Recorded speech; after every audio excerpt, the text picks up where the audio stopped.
আসসালামু আলাইকুম। সবাই কেমন আছেন? আমিও ভালো আছি। আমি আজকে আরেকটি নতুন রেসিপি নিয়ে হাজির হয়ে গেলাম আপনাদের মাঝে।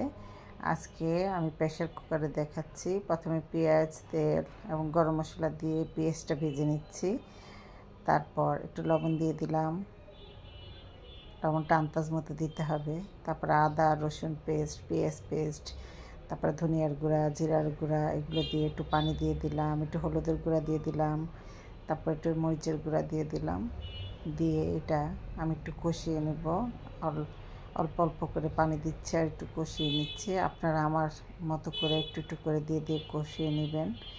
তারপর এটা তেলটা ভাসা ভাসা হওয়া পর্যন্ত অপেক্ষা করলাম। আমি 1 কেজির মতো গরুর মাংস নিয়েছি, ছোট ছোট টুকরো করে কেটে নিয়েছি।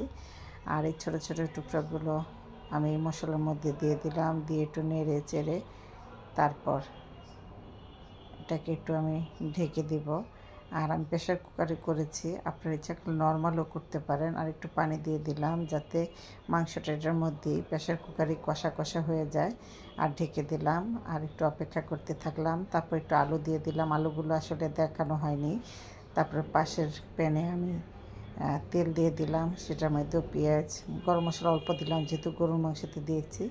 আর একটু রসুন আদা পেস্ট দিলাম, দিয়ে আমি এটাকে নেড়ে চেড়ে একটু লাল করে নিচ্ছি। লাল করে নিয়ে লাল মানে ব্রাউন কালারটা করবো আর কি। তারপর একটু পানি দিয়ে দিব, পানি দিয়ে এটাকে আমি একটু কষিয়ে নেব আস্তে আস্তে করে। তারপর দেখিয়ে দিচ্ছি, একটু অপেক্ষা করুন। একটু হলুদের গুঁড়া দিয়ে দিলাম, তারপর একটু মরিচের গুঁড়া দিয়ে দিলাম। আসলে মোটামুটি সব রান্নাতে হলুদ মরিচের গুঁড়া লাগে, লবণ লাগে, আদা পেস্ট লাগে, তাই আমি দিচ্ছি। তারপরে এখানে আমি একটু বোম্বাই মরিচ রেখেছিলাম, সেটা দিয়েছি, কুচি কুচি করে কেটে রেখেছিলাম, সেটা দিয়ে দিলাম। তারপরে পোলার চাল ধুয়ে নিয়েছিলাম, 1 কেজির থেকে একটু কম হবে। তারপর এটাকে নেড়ে চেড়ে নেব। আর নেড়ে চেড়ে এটা মশলার সাথে একটু মাখিয়ে নেব যাতে একটু ভাজা ভাজা হয়ে যায়, তার জন্য অপেক্ষা করব। আমি একটু মসুরির ডাল এবং মুগ ডাল ধুয়ে রেখেছি, মুগ ডালটা ভিজিয়ে রেখেছিলাম। তারপর এটার সাথে মিশিয়ে দিলাম। আপনারা দেখে বুঝে গিয়েছেন নিশ্চয়ই যে এটা কী হবে, ডালে চালে খিচুড়ি হবে।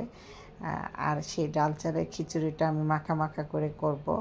তারপর পরিমাণ মতো পানি দিতে হবে। এখানে আমি যেহেতু 1 কেজি থেকে একটু কম পোলার চাল নিয়েছি, তার চেয়ে একটু বেশি পানি দিয়েছি। কারণ পোলাও রান্না করলে দ্বিগুণ পানি দিতে হয়, খিচুড়িতে দ্বিগুণ দিতে হয় না, তার চেয়ে একটু কম দিলেই হয়। আমি তার চেয়ে একটু কম দিয়েছি। দিয়ে এটাকে ঢেকে দিয়েছি, কাঁচামরিচ দিয়ে দেব, দিয়ে এটা নেড়ে চেড়ে মিক্সড করে নেব।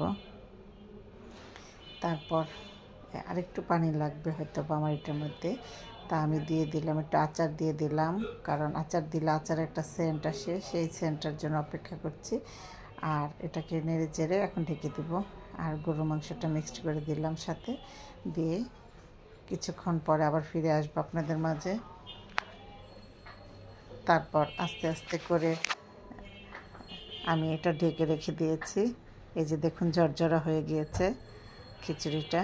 আর এটা হলো বিফ খিচুড়ি করেছি আমি, এর জন্য আমি মানে আপনাদেরকে একটু দেখিয়ে দিলাম যে কিভাবে করতে হয়। আর সাথে হলো আর একটু ঢেকে দিব যাতে পোলার চালের ম্যাশটা গলে যায়। চালটা যদি একটু আধা কাঁচা কাঁচা থাকে, অনেকে আছে 5 ফুটে বলে, সেটাকে না ফুটে ভালো লাগবে না খেতে। আমার পোলাও চালটা কিন্তু সুন্দর মিশে গিয়েছে ডালের সাথে। আর একটু কেওড়া জল দিয়ে দিলাম, একটু ঘি দিয়ে দিলাম, খেতে অসাধারণ হবে। আর ঘিয়ের ফ্লেভার থাকলে তো খিচুড়ি এমনিই খাওয়া যায়, সাথে যেহেতু বিফ আছে, বিফ দিয়ে করেছি, তার জন্য একটু অপেক্ষা করুন। এই যে দেখেছেন আমার খিচুড়িটা কত সুন্দর হয়েছে, খেতে কিন্তু অসাধারণ হয়েছিল। আপনারা এভাবে করে খাবেন। আর দেখুন পানি একটু কম বেশি হয়নি, সুন্দর হয়েছে। আর যারা এইভাবে ঝরঝরা খিচুড়ি করতে চান আমার রেসিপিটা খেয়াল করে করবেন। আমার জন্য একটা লাইক